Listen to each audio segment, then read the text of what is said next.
माँ बाप के प्यार के अलावा इस दुनिया में कोई भी चीज़ फ्री नहीं मिलती। ये बात आप लोग जान लो।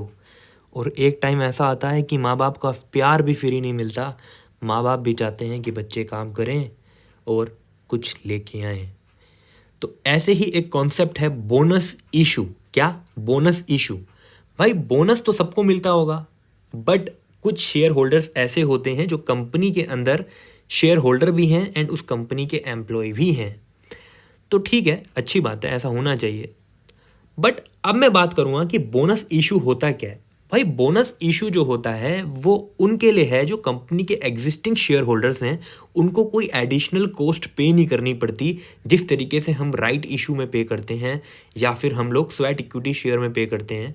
यहाँ पे ऐसा कुछ नहीं होता, यहाँ पे कोई डिस्काउंट नहीं है, यहाँ पे पूरा का पूरा शेयर फ्री में दे दिया जाता है। कैसे दिया जाता है? फ्री में। बट कंडीशन ये है कि आप कंपनी के एग्जिस्टिंग शेयर होल्डर होने चाहिए, ठीक है। एंड जो भी आपका प्रोपोर्शन अमाउंट होगा एग्जिस्टिंग होल्डिंग का, आपके शेयर होल्डिंग का, उसके हिसाब से आपको बोनस इशू मिलेगा। लेकिन जब कंपनी इसको इशू करेगी तभी ऐसा होगा। एंड कोई भी काम होता है कंपनी में, मैंने आपको बताया था किसके थ्रू होता है?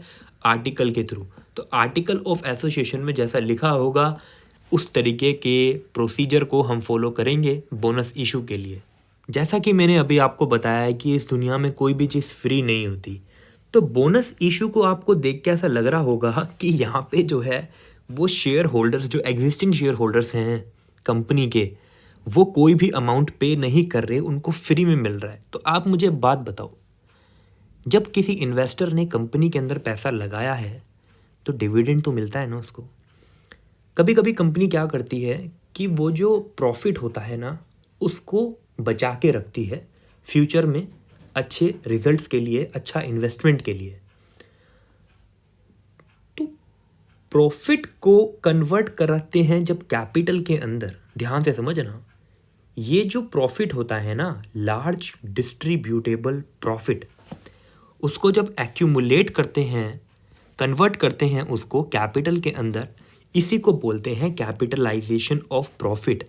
एंड कैपिटलाइजेशन ऑफ प्रॉफिट को ही हम बोनस शेयर्स बोलते हैं। देखा, कंपनी गेम खेल गई।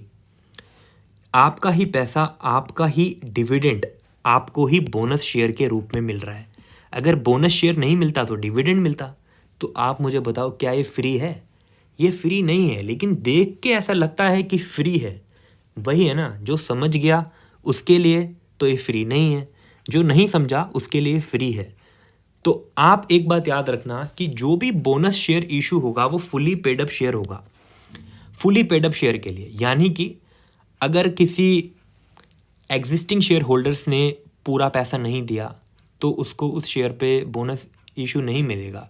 एंड ये जो बोनस इशू होता है ये 3 अकाउंट से होता है। या तो फ्री रिजर्व से करते हैं, ठीक है, या फिर सिक्योरिटी प्रीमियम अकाउंट से, या फिर CRR, capital redemption reserve account. अब ये तीनों क्या होते हैं यह आप सबको पता है, क्योंकि भाई बचपन से पढ़ते आ रहे हैं, 11th 12th फिर ग्रेजुएशन एंड अब यहाँ पे। एंड अब बस आप इम्पॉर्टेंट चीज़ ये है कि इसको याद रखना और सारे कॉन्सेप्ट को, कि जो भी बोनस शेयर है, जैसा कि मैंने बताया कि कैपिटलाइजेशन ऑफ प्रॉफिट से होता है, तो कैपिटलाइजेशन ऑफ रिजर्व जो है, अगर वो रिवैल्यूएशन ऑफ एसेट से हुआ है देन उस केस के अंदर बोनस शेयर इशू नहीं होता। Legal requirements regarding bonus issue. भाई बोनस इशू के लिए आपको अपने आर्टिकल ऑफ एसोसिएशन को ऑथराइज करना पड़ेगा।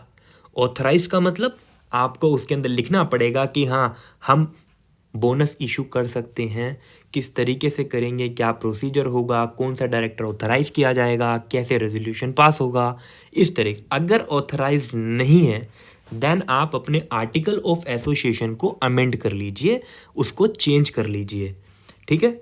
एंड अमेंडमेंट्स के प्रोसीजर्स अलग होते हैं, वो आपके कोर्स में नहीं है।